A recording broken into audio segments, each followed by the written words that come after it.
So, Kay, tell me, how did you first become involved in emotional intelligence? It's twofold really. One was that I was working in IT, I have a business background, and the work that I was doing was getting more and more data driven rather than dealing with people, and I felt terribly unfulfilled. And I went along to see a life coach to help me decide what I would do instead. And actually during those sessions I thought I would like to do something like this. So that's how I literally first got into it. And then what drove me on was during my working in business and in IT, I did get terribly stressed, and I do know that we all need pressure. It's good for us, we all need it, it motivates us. However, if it's prolonged or there's too much, we can go down, and when I went down hard and fast, and it was really ugly. And although I couldn't have changed the resources I had or the deadlines or any of the rest of that, what I could have done was change the way that I responded to it. So if I'd known then what I know now, I needn't have gone through any of that. And I really just don't want other people to go through the pain that I went through. So I think that's one of the key drivers for me.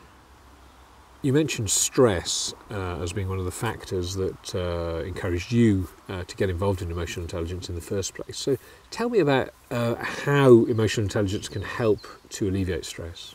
Well, I think one of the things to say first is that we do all get stressed, and it's a common everyday part of all of our lives, and we have it. And it's just what we then do with it and the extent to which we have it, and quite often the emotional intelligence comes in really in what we tell ourselves around it, and in our ability to become aware of the impact it's having on us.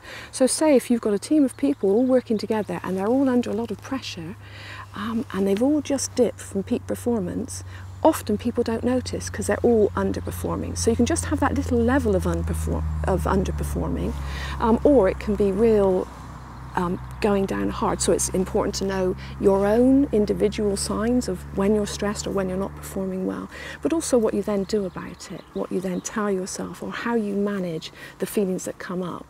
And that is different individual to the individual, but there are some things that are common for most of us. So to be aware of it and then really to manage it and manage our thought processes. It's usually, whatever else is going on, it's usually us stressing us the most.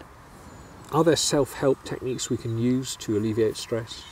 Yeah, there are. There's lots of ways, and as I say, one thing is about what we do with our minds. Other things might be to use a really simple model. One of the most powerful things for me, actually, I was on a course with Reg Connolly from Pegasus, and I want to thank him very much, because what he gave me was this simple model around the comfort zone. And we think that outside our comfort zone is the stress or the panic zone. And what he was looking at and suggesting was that outside of our comfort zone is a stretch zone. And what we do is we just stretch ourselves, but not to the point of going into panic or going into stress. And if we feel that we're right there on the edge, to come right back into our comfort zone again quite quickly. And actually I love this model because a lot of us there's a temptation to stay in our comfort zone. And if we do, we don't stretch ourselves. And that is precisely because people have felt stressed and then they just want to stay comfortable. So the idea is to stretch ourselves on a regular basis. And as Susan Jeffers put it in her best-selling book, feel the fear and do it anyway. And I know when I was asked to do these videos for our website, there was a part of me that's very reticent. And that's a nice little word. So that really means I was nervous and a little bit fearful of making mistakes or making a fool of myself. And so of course in this business you've got to walk the talk. And one of the things I tell my clients often is that we think we'll wait until we feel confident before we do something, and actually the confidence comes from doing it. So it's about that, just taking ourselves beyond what's comfortable but not to the point of stress, and just using that model. I've seen people really, that just helps them understand the difference.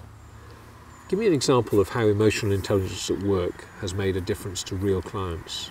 Yes, I mean there's lots of examples. May I pick my favourite? Of course. So one of the things that Jeremy and I do is we run training courses, and we had a series of programs in for a particular client, and the first day was a course on assertiveness, and we had 19 women as it was that came on this course. And at the end of that day, we saw a different set of 19 women walk out. We didn't need their feedback forms to know it made a difference. We could see it in their attitude, we could see it in their stance, their body language, everything about them. So although I can't say exactly what went on to happen in that business, they'd sent people on this course to be more assertive, and you could see it in them leaving the course, and it did my heart good. It was great. That's my most favourite example. Perhaps more practical, or another example is my very first client, actually, who was about to leave a very well-paid job as an FD because he simply could not get on with the MD of this big company. And we had just a couple of sessions, and the main problem area was in the board meetings. Right from the very first board meeting there'd been an issue. And just exploring and helping my client be more self-aware, it became obvious he went into these board meetings in a very defensive stance. And of course that can call on attack anyway. So that was the first thing. He realised that from the first board meeting when him and the MD went head to head, that he went in very defensive, and it was almost calling on the attack. So that was one thing that we worked on. And then the other thing, during the course of the conversation, he was very risk averse. Now that's quite normal really for an FD to be risk averse, but the MD liked to take risks. And actually there was a little bit going on for my client where he'd taken a risk in the past and hadn't really forgiven himself for it because it hadn't worked out well. So we did a little work at that. Then the next board meeting, he phoned me in between sessions to say it was amazing. The whole board meeting was different, not just between the two of them, but previously the other directors had really taken sides, and it was much more gelled, and they were making decisions and moving on. And then after the next session again, the chap phoned me to say that him and his managing director and their wives were going out for a meal, and he couldn't believe the difference in the relationship. And that was just him becoming more aware of what it was he was doing and what the issue was.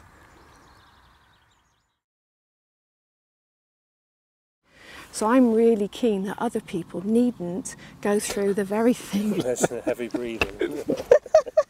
Did you see the dog in the... No, I didn't. I tried to ignore I didn't. It is heavy breathing. That was great. That was great. It was. I was going to ignore it and be a complete pro So he then. sort of looked at you quizzically as he went past. What was going on there? All I could do was hear it.